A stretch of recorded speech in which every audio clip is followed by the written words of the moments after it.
안녕하세요. 저는 내년이면 나이 50이 되는 남자입니다. 어제 저희 어머니 생신이었습니다. 어머니 생신이 되니까 몇 년 전에 있었던 잊을 수 없는 그날이 다시금 떠올라 이렇게 사연을 적어봅니다. 세상에 얼마나 선한 사람이 많은지 다시 한번 느낄 수 있었던 그날을 여러분과 함께 나누겠습니다. 저는 경기도 부천에서 태어나고 자랐습니다. 어머니, 아버지 두 분 다 이쪽 토박이셨습니다. 집이 잘 살진 않았지만 회사에서 인정받으며 차근히 진급을 하시던 아버지와 미용실을 운영하시던 어머니 밑에서 행복하게 자랐습니다. 부모님이 사랑 표현이 넘치는 분들이셨어요. 두 분 다 저한테 사랑을 많이 주셔서 외동이어도 외로운 줄 모르고 넘치는 사랑을 받으며 자랐습니다. 외할머니 댁이 근처에 있어서 어머니랑 할머니 댁에도 자주 놀러가고 아버지랑 아버지 친구분들이랑은 같이 배 타고 낚시도 나가보면서 재밌게 부모님과의 추억을 쌓았습니다. 딱 8살 때까지요. 딱 8살 때까지만 그렇게 행복했습니다. 저 국민학교 들어가고 어머니가 경찰서에 가게 되신 일이 있었습니다. 저는 학교 끝나고 할머니 집에서 놀고 있었는데 어머니 연락받고 둘 다 놀라서 한 걸음에 경찰서까지 뛰어갔습니다. 어머니가 머리를 자르다가 손님 목덜미에 상처를 냈나 봐요. 그것 때문에 그 손님이 신고를 했고요. 평소 미용실 단골인 어머니랑 친한 아주머니였습니다. 아니, 이런 적이 한두 번이어야지. 요새 이상하다니까. 동네에서 요즘 여기 미용사 기술이 별로라고 소문이 자자해요, 아주. 그런데 하다하다 상처를 내? 이거 어쩔 거냐고요? 죄송합니다. 갑자기 손목이 좀 아파서. 맨날 그놈의 손목 타령. 손목이 아프면 병원에 가던가 미용사를 그만둬야지. 사람 목에 상처나 내고 말이야, 응? 야단이 나도 제대로 야단이 났구나 싶었습니다. 어머니는 고개를 푹 숙이고 죄송하다고만 하셨고 할머니도 얼른 가서 사과를 했습니다.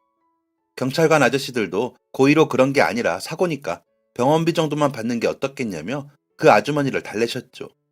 그런데 사실 그 아주머니가 화나는 것도 이해가 되었습니다. 요 며칠 어머니가 그런 적이 여러 번 있었거든요. 손이 잘못 움직여서 긴 머리에 젊은 여자 머리 한 움큼을 턱 밑까지 오게 자른 적도 있었고 염색약을 바르다가 또 손이 삐끗하여 손님의 한쪽 뺨에 염색약을 묻힌 적도 있었습니다. 어머니의 실수가 잦아지자 손님이 줄기 시작했었죠. 그런데 이번엔 피까지 보게 했다니 이건 정말 큰일이 났구나 했습니다. 경찰관 분들이 겨우 아주머니를 진정시키니 병원비를 청구할 테니 기다리라는 말을 남기고 아주머니는 떠나셨습니다. 할머니랑 어머니랑 터덜거리며 집으로 걸어가는 그 길이 굉장히 길게 느껴졌습니다. 그 여자 말대로 병원에 좀 가보지 그러냐? 너 요즘 계속 손 아프다, 팔 아프다 하잖아. 네, 엄마. 안 그래도 한번 가보려고요. 어머니는 며칠 뒤에 병원에 가셨습니다. 그리고 그 다음날 이번엔 아버지랑 함께 큰 병원에 가셨습니다. 그리고 루게릭병이라는 진단을 받았습니다. 운동신경세포가 파괴되어 몸도 못 쓰고 말도 어눌해지고 그러다 결국 죽음을 맞이하는 병. 저희 어머니가 그 병이랍니다. 아버지는 있는 인맥, 없는 인맥 동원해서 루게릭병에 대해 잘 아는 사람이 있는지 찾아다녔고 어머니는 맨날 우셨습니다. 그때부터 저는 거의 할머니 댁에서 지내게 되었습니다. 루게릭병은 약도 없습니다. 치료도 없답니다. 그저 수명을 조금이나마 연장해주는 약물을 맞거나 합병증을 예방하는 게 최선이라고 했습니다. 어머니의 죽음을 준비하라는 그 말과 다를 것이 없었던 그 말은 우리 가족을 좌절하게 만들기에 충분했습니다. 어머니는 하루는 살아보려 애쓰다가 하루는 그냥 죽고 싶다 울부짖다가 또 하루는 노력하다 또 무너지다를 반복했습니다. 한창 관심과 사랑이 많이 필요한 8살에게 어머니의 그런 모습은 그저 버겁기만 했습니다. 덩달아 마음이 불안해졌습니다. 그래서 저는 어릴 때 정서가 굉장히 불안한 아이였습니다. 무언가에 집중하기 어려웠고 다리 떨기, 손톱 물어뜯기 등의 부산스러운 버릇이 참 많았습니다.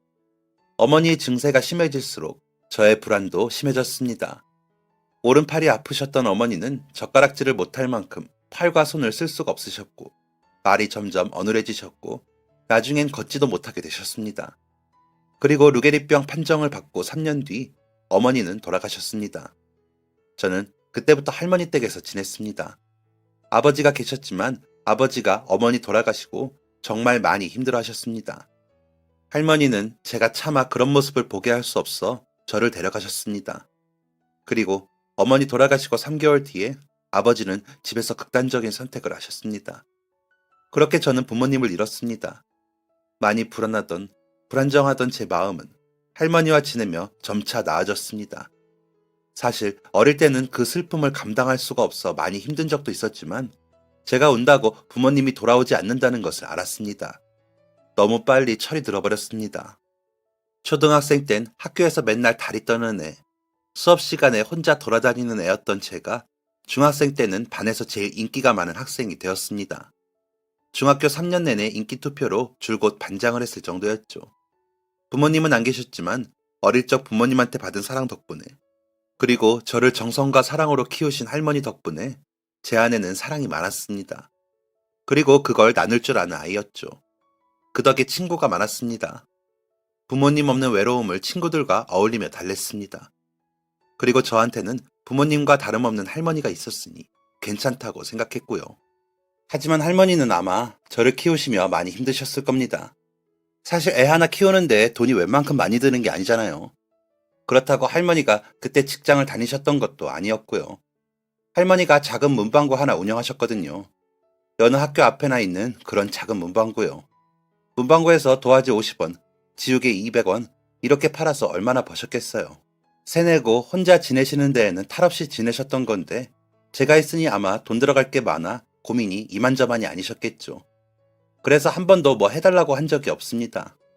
초등학교 고학년 때는 친구들하고 학원에 다녀보고 싶어서 상담을 받으러 간 적이 있었습니다.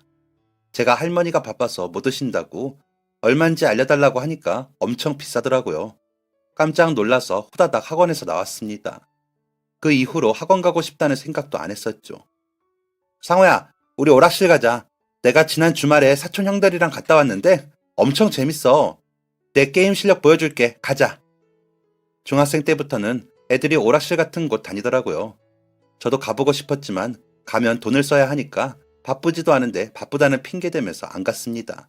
아주 가끔 쫓아가서는 벌벌 떨며 동전 넣고 게임 한 판 하고는 애들 하는 것만 구경을 했습니다. 준비물 살 돈도 한 번 받은 적이 없었습니다. 왜냐면 할머니가 문방구를 하시니까 웬만한 준비물은 다 문방구에서 가져올 수 있잖아요. 최대한 할머니한테 짐이 안 되려고 노력했습니다. 저 때문에 힘드시면 저한테 사랑을 안 주실까 봐요. 그래서 제가 싫어지면 이 세상에서 저를 사랑하는 가족은 아무도 없는 거니까 그건 너무 슬플 것 같았습니다. 저희 할머니 문방구를 기준으로 오른쪽엔 초등학교, 가운데 길로 가면 중학교, 왼쪽으로 올라가면 고등학교가 있었거든요. 그 동네에 계속 살던 애들은 초, 중고를 모두 그쪽으로 가니까 자그마치 12년 동안 같은 문방구를 가게 된 셈이었습니다. 심지어는 초등학생 자녀를 둔 부모님들 중에도 학창시절에 저희 할머니 문방구 단골이셨던 분도 계셨죠. 눈이 오나 비가 오나 심지어는 방학에도 할머니의 문방구는 열려 있었습니다. 저희 할머니는 일명 문방구 할머니로 불렸습니다. 그리고 저는 문방구집 손자였죠. 저도 할머니와 덩달아서 동네에서 꽤나 유명한 아이가 되었습니다. 그렇기에 중학교 3학년이 되고 할머니가 아프기 시작하셨을 때부터 친구들이나 선생님들, 길에서 만나는 사람들까지 다 할머니의 안부를 물었습니다. 자, 애들아, 1교시부터 미술이니 좋지? 다들 준비물 가져왔니? 아참, 상호야, 할머니 괜찮으시니? 어제도 문방구 안 열었다고 친구들이 그러더라. 아, 네. 오늘도 문방구 문 닫으셨어요. 기침을 많이 하셔서. 할머니가 그때 기침도 많이 하시고 식사도 잘 못하실 정도로 힘드셨습니다. 그래서 문방구 문을 닫는 날이 갈수록 많아졌는데 그런 날이면 학교 애들이 준비물을 못 사서 선생님들한테 혼나기 바빴습니다. 저희 문방구가 문을 닫으면 저 멀리 있는 큰 문방구까지 가야 했거든요. 다른 반 친구들까지 저한테 찾아와서 하소연 아닌 하소연을 했더랬죠. 야, 상우야, 나 오늘 각도기 못 사서 수학 선생님한테 엄청 혼났다. 상우야, 혹시 할머니 내일도 문 안 여신대? 나 며칠째 샤프심하고 지우개도 못 사고 있는데 큰일이네. 상우야, 우리 곧 체육대회인 거 알지? 하드보드지랑 코팅지는 너네 문방구가 제일 싼데 어떡하지? 친구들의 하소연을 듣고 있자니 고민이 되었습니다. 무슨 방법이 없을까 고민하던 중 그냥 내가 문방구를 지키면 어떨까 하는 생각이 들었습니다. 어차피 아침에 애들 등교하기 전까지만 지키고 있다가 문 닫고 저도 등교하면 되는 거고. 학교 끝나고 나서도 저는 아무 데도 안 가니까 다시 문방구 지키고 있으면 되지 않을까 했죠. 그럼 애들도 준비물 사서 좋고 저는 할머니 대신해서 돈을 벌 수 있어서 좋으니까요. 그때부터 저는 문방구를 지키게 되었습니다. 그리고 그때부터 맨날 학교 지각을 했더랬죠. 꼭 그런 애들 있잖아요. 등교 시간 다 되어서 헐레벌떡 문방구 뛰어와서 준비물 사는 애들이요. 야, 상호야, 도화지 8절, 얼른! 야, 너 이제야 오면 어떡해? 미안. 나 오늘 준비물 안 사가면 미술 선생님한테 진짜 죽어. 빨리 가자, 빨리. 아휴, 빨리 뛰어. 그래서 항상 학교에 지각을 할 수밖에 없었죠. 저 한 번도 지각이나 결석을 해본 적이 없었거든요. 그런 애가 지각을 밥 먹듯이 하니 선생님들이 처음에 사춘기냐며 혼내셨는데 나중에 사정을 알게 되신 후로는 다 이해해 주시고 화도 안 내셨습니다. 우리 문방구 사장님, 오늘도 늦으셨네요? 죄송합니다, 선생님. 아닙니다. 아침부터 돈 버느라 고생하셨을 텐데 얼른 앉으시죠. 그렇게 중학교를 졸업했습니다. 제가 사는 집이 문방구 바로 뒷골목이었습니다. 그러니 초등학교는 문방구 오른쪽에 있는 곳 다녔고 중학교는 문방구 앞에 있는 곳 갔고 고등학교도 당연히 문방구 왼쪽에 있는 곳으로 가게 되었죠. 고등학생이 되어서도 제 삶은 변함이 없었습니다. 여전히 저는 남들보다 2시간 일찍 일어나서 문방구에 나갔고 학교에 제일 늦게 도착을 했습니다. 그때 중학교 같이 다녔던 애들이 대부분 다 같은 고등학교를 갔습니다. 그러니까 제가 어떤 사정이 있는지 다들 알고 있었죠. 고등학교 가는 첫날이었습니다. 매년 3월 2일이 되면 베테랑이시던 할머니도 정신을 못 차릴 정도로 바쁘셨습니다. 방학 동안 필기구를 준비하고 못한 애들이 그날 전부 모이거든요. 문방구의 대목이라면 대목일 수 있는 그날을 혼자 감당하려니 보통 힘든 게 아니더라고요. 정신없이 몰아치는 손님들을 상대하고 학교로 달렸습니다. 교실에 들어가니까 아침에 문방구에서 저를 보고 간 친구들이 웃으면서 저를 반겨주었습니다. 어이, 문방구 사장님, 이제 오시네? 야, 상호야, 엄청 바빠 보이던데 괜찮냐? 야야, 담임 선생님 완전 화났어. 그때였습니다. 칠판에 성함을 적으시던 여자 선생님이 뒤를 돌아보셨고 저를 보고는 기다란 막대기로 교탁을 내리치셨습니다. 너 뭐야? 입학식부터 늦는 놈이 어딨어? 아, 죄송합니다. 설렁설렁 들어와서는 그게 죄송한 태도야? 너 김상호 맞지? 네, 맞습니다. 얼른 자리에 앉아. 너네 아직 중학생으로 착각하고 있는 것 같은데 너네 이제 고등학생이야. 곧 있으면 입시 준비해야 하는 고등학생이라고. 정신 똑바로 차려. 조금 억울했지만 늦은 것도 사실이고 문방구를 지킨다고 해서 지각이 당연하면 안 되는 거니까 내일부터는 조심해야겠다 생각했습니다. 그런데 이 선생님 뭔가 오해를 해도 단단히 오해를 한 것 같더라고요. 저를 사고뭉치 문제아 정도로 생각하신 것 같았습니다. 제가 학교에 자꾸 늦고 친구들이 문방구 사장님이니 장사는 잘했느냐 하니까 저를 못된 짓 하는 학생으로 착각하신 것 같더라고요. 유독 저한테만 무섭게 대하셨습니다. 한 번은 담임 선생님이 가르치는 국어 시간이었습니다. 상호야, 나 지우개 없는데 지우개 새 거 있냐? 내가 이따가 돈 줄게. 나 가방에 있어. 자, 여기. 야, 상호야, 너 볼펜도 새 거 있어? 빨간색, 파란색 다 나오는 거. 잠깐만. 아, 있다. 이거 가져가고 쉬는 시간에 돈 줘. 제가 혹시나 아침에 문방구 못 가서 필요한 거 못 산 친구들 있을까봐 연필이나 지우개, 공책 이런 거 몇 개씩 가방에 넣고 다녔거든요. 그럼 친구들도 급할 때 저한테 살 수 있으니 좋고 저도 친구들한테 도움이 되니 좋았고요. 친구들한테 학용품을 주던 그때였습니다. 김상우, 너 진짜 보자 하니까 안 되겠구나. 수업 끝나고 선생님 따라와. 왜 호통을 치신 건지 제가 뭘 잘못했는지 영문을 모르겠더라고요. 대체 내가 뭘 잘못한 걸까 곰곰이 생각하며 긴 수업 시간을 보냈습니다. 그리고 수업이 끝나고 선생님하고 상담실로 갔습니다. 앉아, 김상우. 예. 너 진짜 왜 그러니? 네? 맨날 지각하면서 설렁설렁 들어오질 않나. 친구들도 네가 지각하는 거 익숙한 눈치더라. 너 보고 사장님이니 얼마를 벌었냐니 하던데 그건 무슨 얘기야? 아침마다 애들 돈 뺏고 그러는 건 아니니? 학교 안에서 내가 직접 본 건 아니니까 선생님이 참았어. 그런데 오늘은 너무 심하잖아. 너 그 많은 학용품들 다 어디서 났어? 어디서 훔친 거지? 그거 애들한테 비싼 돈 받고 파는 거지? 김상우, 너 진짜 안 되겠다. 네? 선생님, 지금 무슨 말씀이세요? 뭔가 오해를 하시는 것 같은데요. 오해는 무슨 오해? 이걸 어디서부터 설명드려야 하지? 일단 제가 아침에 늦는 이유는요. 문방구에서 일하다가 와서 그래요. 문방구? 무슨 문방구? 아르바이트 하는 거니? 아니요, 할머니 문방구요. 할머니가 몸이 편찮으셔서 문방구 운영을 못하고 계시거든요. 그런데 저희 문방구가 문을 닫으면 우리 학교랑 옆 중학교랑 저 밑에 초등학교까지 다 삼거리 나가야 해서 그래서 제가 중3 때부터 할머니 대신해서 등교 전이랑 방과 후에 문방구 지키고 있어요. 그래서 아침마다 늦는 건데 죄송합니다. 학용품도 다 문방구에서 가져온 거고 혹시나 필요한 애들 있을까봐 들고 다니는 거예요. 비싸게 안 받고 문방구에서 받는 값이랑 똑같이 받고요. 아, 혹시 또 오해하실까봐 말씀드리는데 문방구에서 버는 돈은 저 한 푼도 안 써요. 다 장부에 적어두고 할머니한테 드려요.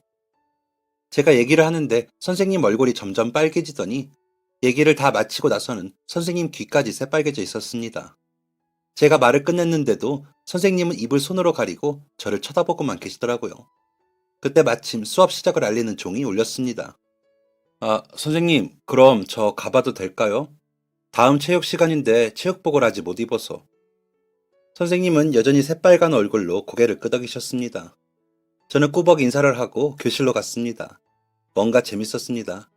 선생님이 유독 저에게만 무섭게 대하셨던 이유를 알아서, 그게 오해라는 걸 알아서 마음이 편해지면서도 재밌었습니다. 선생님 눈에는 제가 애들 돈을 뺏는 아이로 보였다니 너무 웃긴 오해더라고요. 그래도 오해가 풀려서 다행이다 생각했습니다.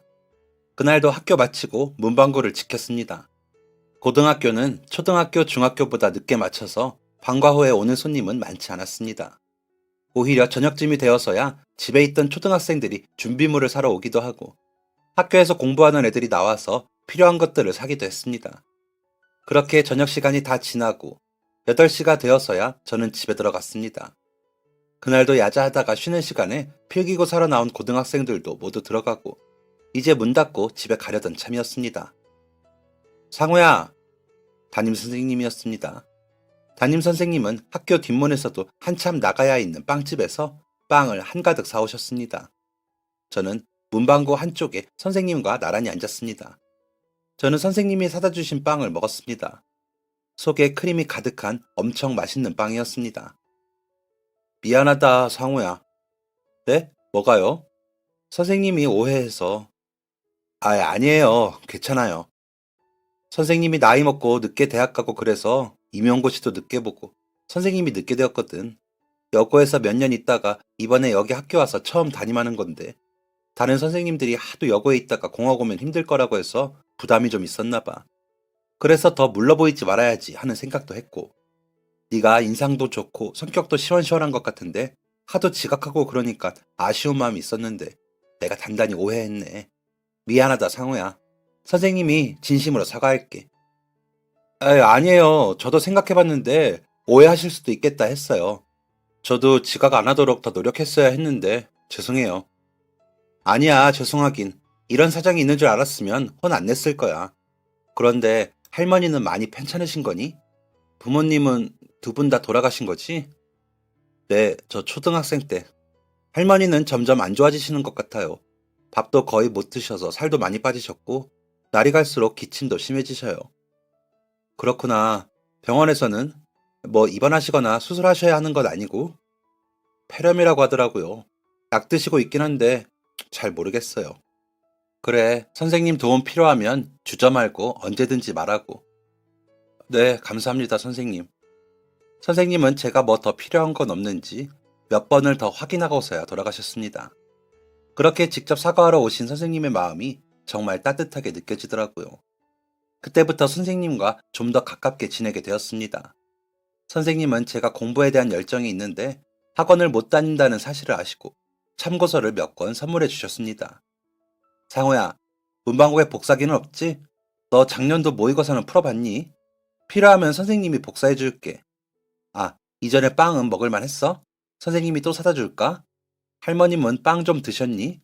죽을 사갈까 고민하다가 빵을 사간 거거든. 이번에 국어 수행평가는 준비 다 했니? 다음 주까지 제출해야 하니까 까먹지 말고. 2학년 때는 과 정해야 하는데 생각해 봤어? 고민되면 이번에 중간고사 끝나고 선생님하고 같이 상의해보자. 오늘 학교 끝나고 비 온다던데 우산은 가져왔니? 선생님은 저를 정말 엄청 챙겨주셨습니다. 처음엔 제게 정말 미안하셔서 그런가 보다 했는데 시간이 지나도 꾸준히 저를 챙겨주시는 모습이 진짜 진심처럼 느껴지더라고요. 그런데 그 관심이 너무 좋았습니다. 제가 항상 괜찮다고 했지만 사실은 사랑이 고팠던 모양입니다. 선생님이 제게 주시는 그 따스한 사랑이 행복할 정도로 좋았습니다. 저는 종종 선생님을 찾아가서 면담을 했습니다. 마치 무슨 일이 생기면 엄마한테 쪼르르 가서 말하는 아이처럼 말이죠. 가끔은 학업 스트레스에 대한 투정도 부리고 진로 고민도 나누고 문방구에 관한 얘기, 할머니에 관한 얘기도 나누었습니다. 그러다가 문득 궁금해지더라고요. 선생님이 왜 선생님이 되셨을지요. 선생님은 왜 선생님이 되셨어요? 지난번에 그러셨잖아요. 늦게 대학에 들어가셨다고. 우리 집이 어려웠거든. 선생님이 오빠만 셋이야. 선생님 집이 넉넉하지 않아서 큰오빠, 둘째 오빠만 대학을 갔거든. 셋째 오빠는 공부를 못하기도 했고 아버지가 기술 알려주신다고 해서 안 갔고 막내에다가 여자였던 나는 뭐 찬밥 신세였지. 그래서 그냥 졸업하고 공장 다니면서 일하고 그 돈으로 오빠들 결혼시키고 했지 뭐. 그러다가 선생님도 참 좋은 사람 만나서 결혼을 했는데 남편이 그러더라고. 하고 싶은 거 있으면 늦지 않았으니까 지금이라도 하라고. 그래서 느지막이 대학교 들어가고 고시 준비한 거지 뭐. 우와, 선생님 대단하시네요. 응원해주신 사부님도 멋지시고요. 그런데 왜 선생님이 되고 싶으셨어요? 선생님이 애들을 참 좋아하거든. 초등학교 선생님을 할까 하다가 그래도 대화가 좀 통해야 재밌지 않을까 해서 고등학교 왔지. 오, 그렇구나. 그럼 선생님 자녀분들은요? 선생님의 아이들이니까 공부도 잘하겠죠? 선생님은 애들 없어. 네? 죄송해요. 죄송하긴 괜찮아. 병원에서 그러더라고. 안 생길 거라고. 그래서 마음 비웠지 뭐. 결혼한 지 벌써 20년이 다 되어 가는데 남편이랑 둘이 노는 게 익숙해. 재밌어. 선생님이 결혼해서 바로 애기 낳았으면 너네만한 애들이 있겠다. 처음 듣는 얘기였습니다. 생각해보니 선생님이 가끔 수업 시간에 여행 다니신 거나 일상 얘기하실 때 자녀분들 얘기를 한 번도 안 하시더라고요. 남편분 얘기만 줄곧 하셨죠. 그래서 자녀분들이 많이 커서 이제 같이 여행 안 다니시나? 다들 결혼하셨나 생각했는데 그런 사연이 있는 줄은 몰랐습니다. 그래서 선생님이 저희한테 애정을 많이 쏟으시는구나 이해도 되었고요. 선생님이 수업도 엄청 재밌게 하시고 성격도 좋으시고 목소리도 크고 호탕하셔서 인기가 많았거든요. 저희 반뿐만 아니라 다른 반 애들한테도 인기 최고였습니다. 저희 반에서 국어 안 좋아하던 애들이 많았는데 다들 국어 좋아하게 되었고 저희 반이 1학년 첫 시험 때 뒤에서 2등이었거든요. 그런데 선생님이 수업 더 즐겁게 해주시고 좋은 기운 많이 주시니까 학급 분위기도 좋아지고 다 같이 공부하는 분위기 형성되면서 2학기 때는 시험 2번 다 1학년 전체 1등 했습니다. 선생님이 저희한테 애정을 주시는 만큼 저희도 선생님에 대한 애정이 아주 컸죠. 그렇게 시간이 지나 2학기가 되었습니다. 여름이 끝나고 가을이 시작되면서 날씨가 추워지니 할머니의 병세는 점점 심해졌습니다.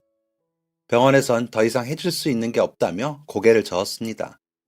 막상 할머니의 끝을 의사 선생님께 듣고 나니까 마음이 착잡해졌습니다. 학교에서도 문방구에서도 집에서도 길에서도 많은 생각에 잠겼습니다. 할머니가 돌아가시면 나는 이제 어떻게 살아야 하는 걸까? 고아가 되는 거겠지? 집은 어떻게 되는 거지? 수도나 전기세는 어떻게 하는 거지? 문방구도 팔아야 하는 걸까? 학교는 계속 다닐 수 있을까? 막막하기만 한 미래에 대한 걱정이 끝도 없었습니다. 상호야, 몇 번이나 불렀는데 왜 대답이 없어? 애들 다음 시간에 국어 쪽지 시험 있는 거 전해달라니까. 네, 선생님. 네? 뭐라고요? 너 요즘 무슨 일 있니? 저는 복도에서 한참 동안 담임 선생님께 할머니에 대한 얘기를 했습니다. 그리고 저의 막막한 마음도 들려드렸습니다. 그렇게라도 누군가에게 말하지 않으면 머리가 터질 것 같았거든요. 그리고 제 얘기를 들어주는 사람이 선생님이라면 조금 더 속 편히 털어놓을 수 있을 것 같았고요. 제 얘기를 다 들으신 선생님이 말씀하셨습니다. 상호야, 혹시 괜찮으면 선생님이 할머님을 좀 만나도 괜찮겠니? 저는 알겠다고 했습니다. 그리고 선생님은 그 주 주말에 저희 집에 찾아오셨습니다. 선생님은 처음 저희 문방구를 찾아오셨을 때 사오셨던 빵을 또 잔뜩 사오셨습니다. 그리고 또 다른 한 손엔 푸짐한 과일 바구니를 들고 오셨습니다. 선생님은 할머니와 단둘이 할 얘기가 있으니 저보고 자리를 좀 비켜달라고 했습니다. 저는 집이 좁아 비켜있을 만한 자리가 없어 문방구로 가 있었습니다. 한 2시간쯤 지났을까요? 선생님이 문방구로 오셨습니다. 선생님은 왠지 긴장된 듯한 모습이셨습니다. 상호야, 선생님이랑 얘기 좀 할까? 네. 얘기를 하자던 선생님은 한참이고 입을 꼭 닫고 계셨습니다. 땅도 봤다가 문방구 내부를 천천히 봤다가 저도 한번 봤다가를 반복하셨습니다. 저는 그런 선생님이 뭐라 말하실까 궁금해서 마냥 기다렸습니다. 상호야. 네? 너 혹시 선생님이랑 살 생각 없니?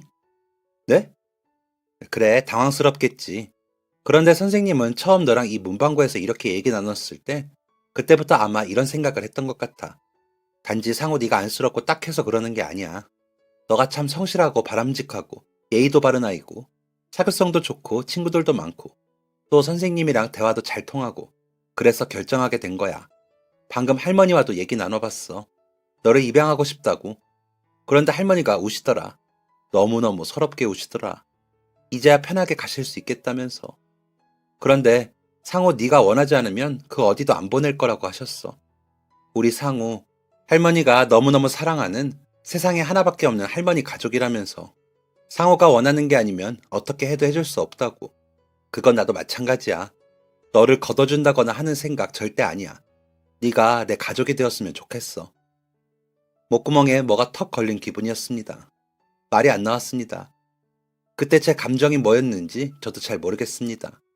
그냥 눈물만 줄줄 흘렀습니다.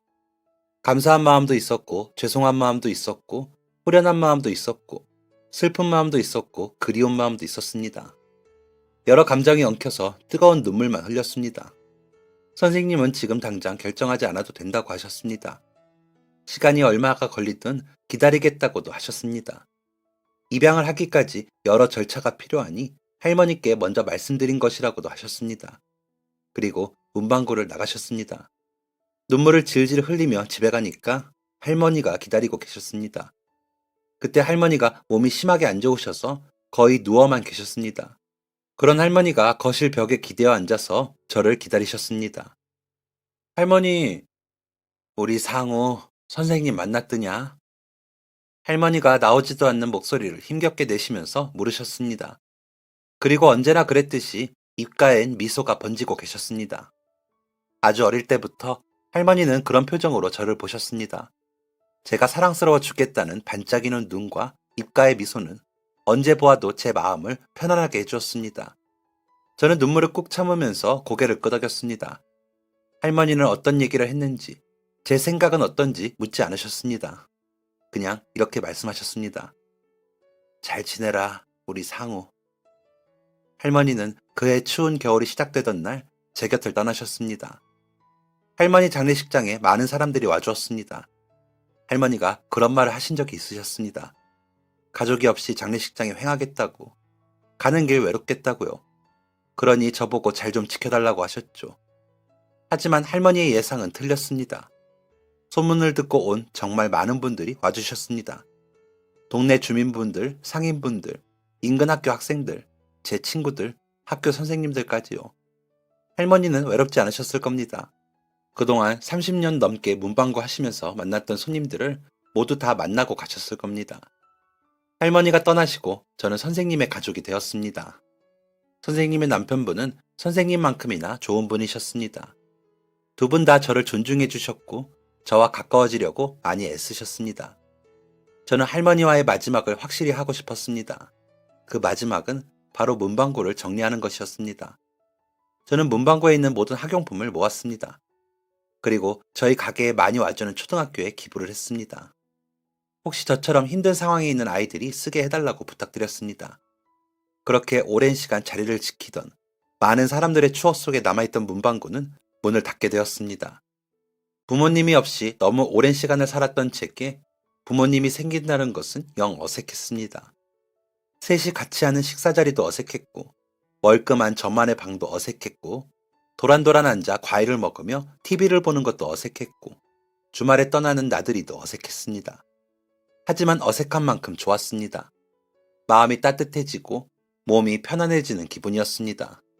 선생님과 선생님 남편분은 한 번도 제게 뭔가를 강요하지 않으셨습니다. 공부하라고 시키지도 않았고 엄마 아빠라고 부르라고 하지도 않았고요. 그래서 더욱 마음이 편했습니다. 그리고 제가 고등학교를 졸업하고 선생님과 선생님 남편분께 엄마 아빠라고 부르게 되었습니다. 그분들이 하시는 노력에 비해 사소한 것이었지만 제가 처음 그렇게 부른 날 두 분은 기쁨의 눈물까지 흘리셨습니다. 저는 어머니처럼 선생님이 되고 싶었습니다. 하지만 제가 학교 다닐 때 공부를 잘 못했거든요. 그래서 삼수까지 해서 대학교에 들어갔습니다. 졸업하고 임용고시 보고 제 나이 31살에 어머니처럼 고등학교 선생님이 될 수 있었습니다. 정말 기특하네, 우리 상우. 기특은요, 무슨. 어머니 퇴직까지 얼마 안 남았지만 그때까지만이라도 같이 학교 다녀요. 같은 학교에서 근무하진 않았지만 저는 매일 아침 어머니를 학교까지 바래다 드렸습니다. 꿈만 같았습니다. 어머니를 바래다 드리고 학교로 출근해서 애들을 가르치는 것이 그저 신기하기만 했습니다. 어머니는 몇 년 뒤 정년을 채우시고 퇴직을 하게 되셨습니다. 제가 이제 애들 걱정, 애들 생각 그만하시고 아버지랑 실컷 놀러 다니시라고 했습니다. 저희 어머니 꾸준하게 아이들에 대한 사랑이 넘치는 분이셨거든요. 어머니가 재밌는 선생님이고 인기 많은 선생님인 건 좋았지만 어머니가 그간 학생들 생각하시면서 마음고생을 좀 하셨어야죠. 이제 그런 거 다 내려놓고 쉬라고 하셨죠. 아버지도 어머니 퇴직하시기 1년 전에 다니시던 회사에서 퇴직을 하셨거든요. 그래서 두 분은 함께 여행을 가기로 하셨습니다. 저를 가족으로 받아주신 뒤로는 줄곧 젖까지 함께 여행을 했으니 두 분이서 여행하시는 건 10여 년 만이셨죠. 어디로 가세요? 부산. 우와, 기차 타고 가셔요? 너희 아버지가 기차 로망이 엄청나신 분이잖아. 이제 장거리 운전은 꿈도 못 꾸겠고. 조심히 다녀오세요. 도착하면 전화하시고요. 그래, 다녀올게 상우야. 토요일 아침 두 분은 떠나셨습니다. 기차 타면 부산까지 얼마나 걸리려나.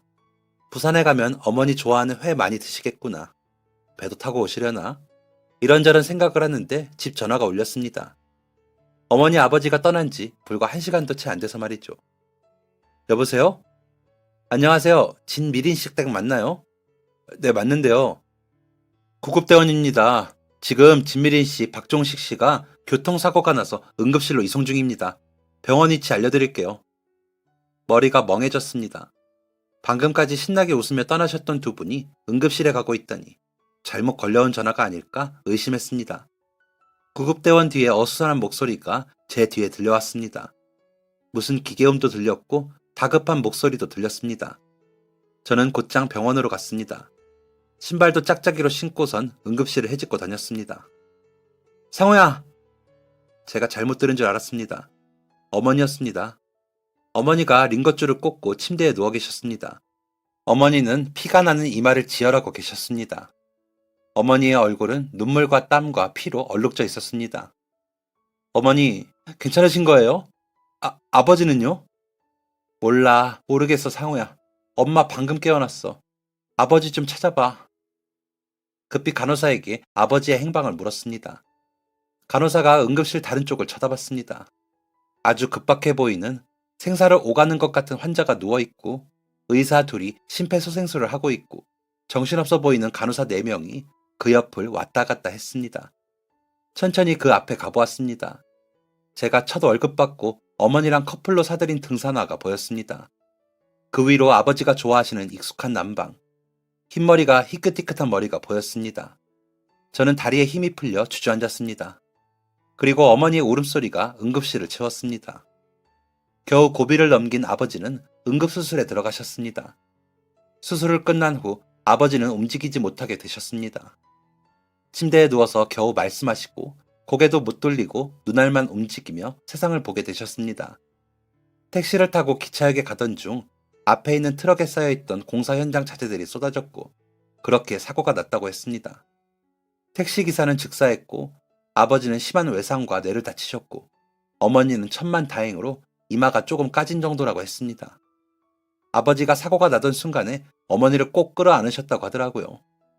어머니는 그래서 자신이 살았다며 아버지 보고 이기적이지 못한 바보라고 하셨습니다. 눈물을 흘리시면서요.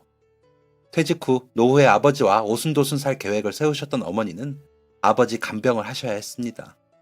누워만 계신 아버지 몸에 혹여나 욕창이 생길까 매일을 정성스럽게 닦아주셨습니다. 대소변 주머니 치워주시고 대답 없는 아버지에게 혼자 말씀을 하시고 병원의 그 딱딱한 간이 침대에서 매일을 주무셨습니다. 저희 어머니 참 그렇게 힘들고 궁상맞게도 노후를 보내셨습니다. 아버지는 10년을 식물인간 상태로 계시다가 돌아가셨습니다. 아버지 장례식장에서 다들 어머니께 그러더라고요. 간병인 하나 안 쓰고 10년을 보살폈으면 할 거 다 한 거라고. 저도 그렇게 생각했지만 어머니는 아니셨나 봅니다. 그 거칠고 주름진 손으로 얼굴을 가리고 많은 눈물을 쏟으셨습니다. 어머니, 이제라도 많이 늦었지만 이제라도 어머니 인생 사세요. 다른 누구 생각하지 말고 편하게요. 어머니 어디 여행이라도 보내드릴까 하고 제 아내하고 상의도 했습니다. 그런데 참 하늘이 불공평하더라고요. 저희 어머니한테 암이 발견되었습니다. 그것도 폐암 말기라고 하더라고요. 원망스럽더라고요. 왜 이 착한 사람들, 이 좋은 사람들이 이렇게 고통스러워야만 하는지. 나와 가족이 된 사람은 행복해질 수 없는 건지요. 어머니는 남은 인생을 항암 치료만 하며 보내게 되었습니다. 어머니가 아프고 나서 옛날 얘기를 많이 하시더라고요. 학생들 가르쳤을 때 얘기요. 그때가 그리우신 것 같았습니다. 그때 학생들한테 사랑을 주시면서 자신도 생기를 찾고 사랑을 많이 받았다고 하셨습니다. 가끔 그때 그 학생들이 보고 싶다는 얘기도 하셨죠. 그러다 어느 날 제가 고등학교 때 동창 친구를 만난 적이 있었습니다. 자연스럽게 저희 어머니 얘기가 나왔고 저는 어머니의 근황을 알렸죠. 그 친구도 저희 어머니 덕에 공부에 흥미 붙이고 좋은 대학까지 갔던 애였거든요. 그래서 어머니가 아프다는 소식에 더욱 충격을 받았죠. 세상 열심히 살아서 뭐하냐는 의미 없는 한탄만 하다가 자리를 마무리했습니다. 그로부터 2달이 지난 어느 날이었습니다. 그 친구한테 전화가 오더라고요. 상호야, 집에 있냐? 일요일이잖아. 출근 안 하고 집에 있지. 무슨 일 있냐? 일은 무슨, 어머니는 집에 계시고? 그럼 어머니도 계시지. 왜 임마? 아니다, 이따 다시 전화할게. 그렇게 전화가 끊겼습니다. 싱거운 놈이라고 생각하고 있는데 또 30분 뒤에 전화가 오더라고요. 왜 자꾸 전화야? 무슨 일 있냐? 상호야, 어머니 모시고 잠깐 나와봐라. 저희 집이 어머니랑 아버지랑 저 입양하시기 전부터 사시던 단독주택입니다. 주변에 집도 많이 없고 동네도 엄청 조용하죠. 그런데 그 조용한 동네가 북적북적 하더라고요. 이게 무슨 일인가 싶은 와중에 일단 친구 말대로 어머니 모시고 밖으로 나가봤습니다. 참나, 살다 살다 그런 날은 처음이었습니다. 집 앞에 사람들이 한가득 모여 있더라고요. 안 세어봐도 100명은 되어 보였습니다. 뭐야? 무슨 일 났습니까? 그런데 옆에 계시던 어머니가 휘청하시면서 다리에 힘이 풀리시는 겁니다. 얼른 부축해드리면서 보니까 어머니 눈에 눈물이 한가득 맺혀 있었습니다. 어머니, 괜찮으세요?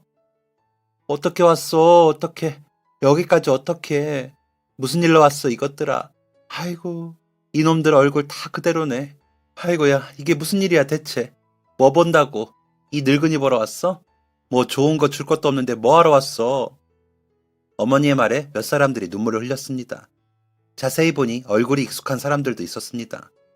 학교에서 본 것 같기도 하고, 문방구에서 본 것 같기도 하고, 또 어머니가 보여주신 다른 학교 사진에서 본 것 같기도 하고요. 그날 저희 집에 찾아온 사람들은 모두 어머니가 가르친 학생들이었습니다. 제가 동창한테 얘기를 전한 걸 동창이 다른 친구들한테 전하게 되었고, 그러다 그 전에 계시던 학교에도 소문이 퍼지고 저희 학교 다음으로 가셨던 학교, 또 마지막에 계셨던 학교까지 소문이 난 겁니다. 왜 네이버 밴드라고 있잖아요. 모임 공지사항 같은 거 올릴 때 쓰는 거요. 소문 들은 사람들이 동창 밴드에 많이 올렸다고 하더라고요. 저희 어머니 아프시니 만나러 가보자고요. 그 의견을 제 동창놈이 모았고 날을 정해 모두 함께 오게 되었답니다. 그래서 스승의 날을 앞둔 주말 아침에 모두 찾아오게 된 거였죠. 어머니는 정말 행복해 보이셨습니다. 세월이 흘렀는데도 학생들 이름을 다 기억하고 계시더라고요.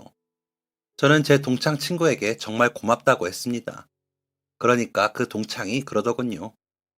선생님이 너무 좋은 분이셔서 모두 선생님을 보고 싶은 마음에 온 거야. 다른 지방에 살던 사람들도 엄청 많아.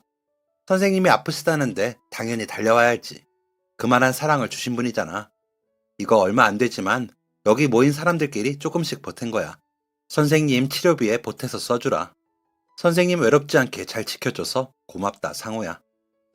친구는 제게 두툼한 봉투를 3개나 내밀었습니다. 저는 친구가 내미는 봉투를 거절하지 않았습니다. 거절할 자격이 없었습니다. 이건 저희 어머니를 위한 것이었으니까요. 오로지 어머니만을 위해 사용하고 남은 금액은 모두 기부를 해야겠다 마음먹었습니다. 그날 그렇게 큰 만남이 이루어지고 벌써 4년이라는 시간이 흘렀습니다. 말기암으로 수술도 못하시고 고통스러운 항암만 하셨던 저희 어머니. 의사가 1년도 힘들 거라고 했던 저희 어머니. 지금 너무 잘 지내고 계십니다. 여전히 가르쳤던 학생들을 추억하시면서 하루하루 건강하게 지내고 계십니다. 의사가 그러더군요. 이건 기적이라고요. 네, 저도 이건 기적이라고 생각합니다. 그리고 그 기적은 바로 저희 어머니가 이루어내신 거고요. 앞으로도 어머니께 많은 사랑드리며 건강히 모시고 잘 살겠습니다. 기적은 끝나지 않았으니까요. 지금까지 사연 들어주셔서 감사합니다. 사연이 재밌으셨다면 구독과 좋아요를 눌러주세요. 감사합니다. 안녕히 계세요.